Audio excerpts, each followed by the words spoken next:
Capítulo 3. Falta-nos ainda conhecer mais de perto Henrique, o cunhado de Leôncio. Ele era um elegante e bonito rapaz de 20 anos, frívolo, estouvado e vaidoso, como são quase todos os jovens, mormente quando lhes coube a aventura de terem nascido de um pai rico. Não obstante, esses ligeiros senões tinha bom coração e bastante dignidade e nobreza de alma. Era estudante de medicina e, como estava de férias, Leôncio o convidara a visitar a irmã e passar alguns dias em sua fazenda. Os dois mancebos chegavam de Campos, onde Leôncio desde a véspera tinha ido ao encontro do cunhado. Só depois de casado, Leôncio, que antes disso poucas e breves estadas fizera na casa paterna, começou a prestar atenção à extrema beleza e às graças incomparáveis de Isaura. Posto que lhe coubesse em sorte uma linda e excelente mulher. Ele não se havia casado por amor, sentimento esse a que seu coração até ali parecia absolutamente estranho. Casara-se por especulação, e como sua mulher era moça e bonita, sentira apenas por ela paixão, que se ceva no gozo dos prazeres sensuais e com eles se extingue. Estava reservada à infeliz Isaura fazer vibrar profunda e violentamente naquele coração libertino as fibras que ainda não estavam de todo estragadas pelo atrito da devassidão. Concebeu por ela o mais cego e violento amor, que de dia em dia ia crescendo na razão direta dos sérios e poderosos obstáculos que encontrava, obstáculos a que não estava afeito e que em vão se esforçava para superar. Mas nem por isso desistia de sua tresloucada empresa, porque, em fim de contas, pensava ele, Isaura era propriedade sua, e quando nenhum outro meio fosse eficaz, restava-lhe o emprego da violência. Leôncio era um digno herdeiro de todos os maus instintos e da brutal devassidão do comendador. Pelo caminho, como sua mente andava sempre cheia da imagem de Isaura, Leôncio conversara longamente com seu cunhado a respeito dela, exaltando-lhe a beleza e deixando transluzir com revoltante cinismo as lascivas intenções que abrigava no coração. Esta conversação não agradava muito a Henrique, que às vezes corava de indignação por sua irmã, mas não deixou de excitar-lhe viva curiosidade de conhecer uma escrava de tão extraordinária beleza. No dia seguinte ao da chegada dos mancebos às 8 horas da manhã, Isaura, que acabava de espanejar os móveis e arranjar o salão, achava-se sentada junto a uma janela e entretinha-se a bordar, à espera que seus senhores se levantassem para servir-lhes o café. Leôncio e Henrique não tardaram em aparecer, e parando à porta do salão, puseram-se a contemplar Isaura, que, sem se aperceber da presença deles, continuava a bordar distraidamente. Então, que te parece? Segredava Leôncio a seu cunhado. Uma escrava desta ordem não é um tesouro inapreciável? Quem não diria que é uma andaluza de Cádiz, ou uma napolitana? Não é nada disso, mas é coisa melhor, respondeu Henrique maravilhado.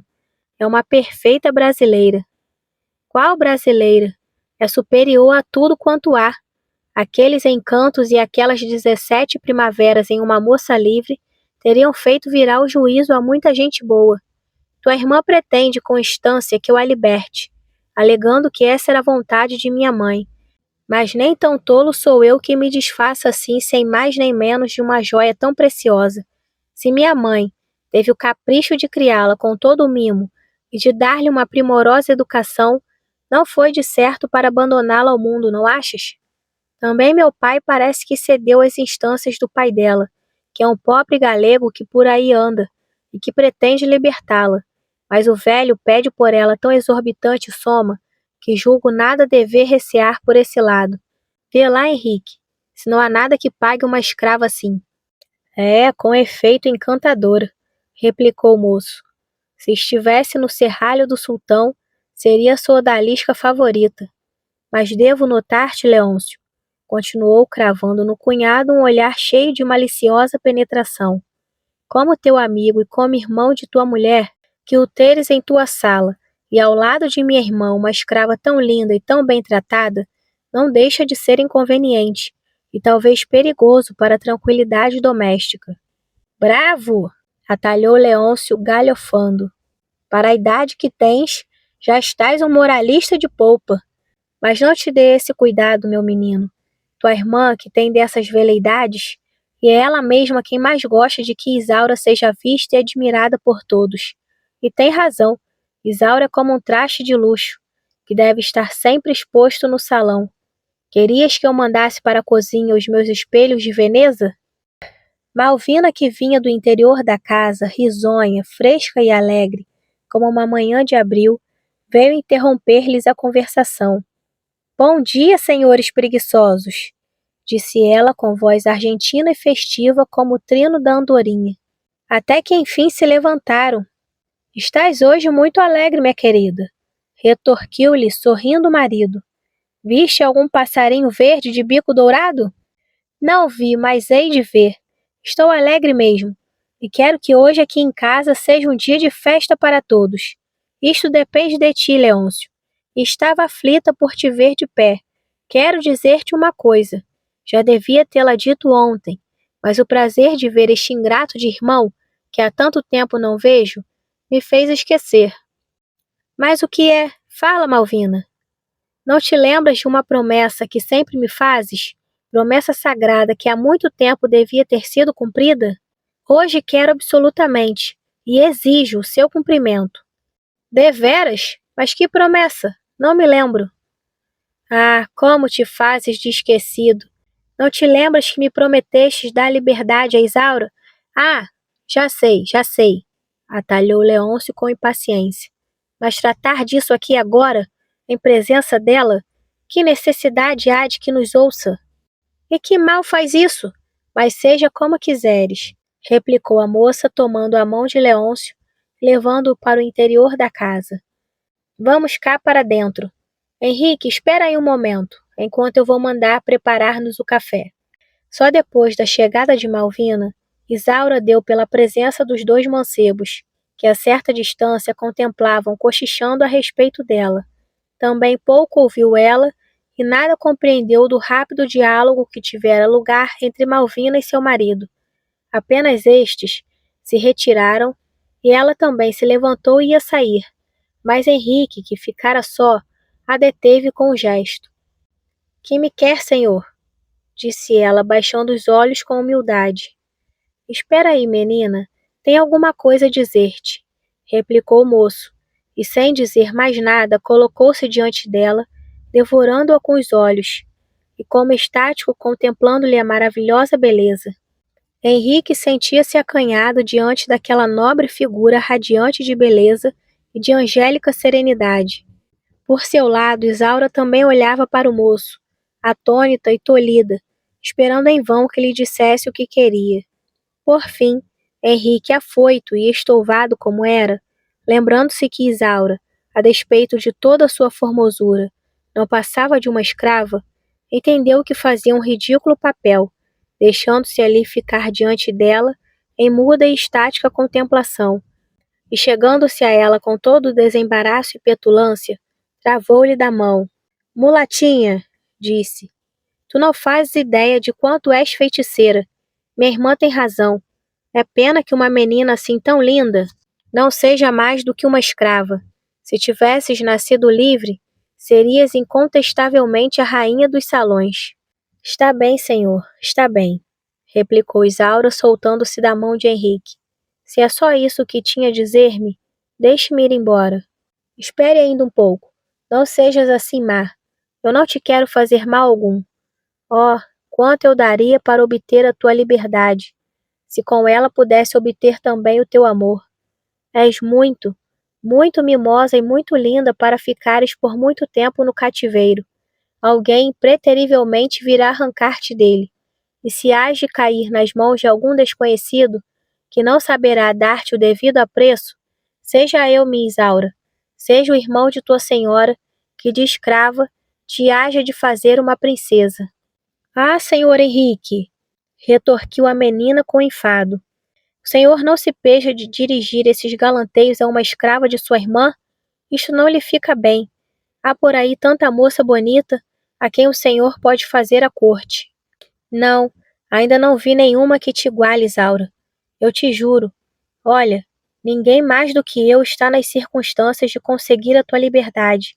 Sou capaz de obrigar Leôncio a te libertar, porque, se não me engano, já lhe adivinhei os planos e as intenções, e protesto-te que hei de burlá-los todos. É uma infâmia em que não posso consentir. Além da liberdade, terás tudo o que desejares: sedas, joias, carros, escravos para te servirem, e acharás em mim um amante extremoso, que sempre te há de querer, e nunca te trocará por quanta moça há por esse mundo, por bonita e rica que seja, porque tu só vales mais que todas elas juntas. Meu Deus! Exclamou Isaura com um ligeiro tom de mofa. Tanta grandeza minha terra! Isso faria virar-me o juízo. Nada, meu senhor.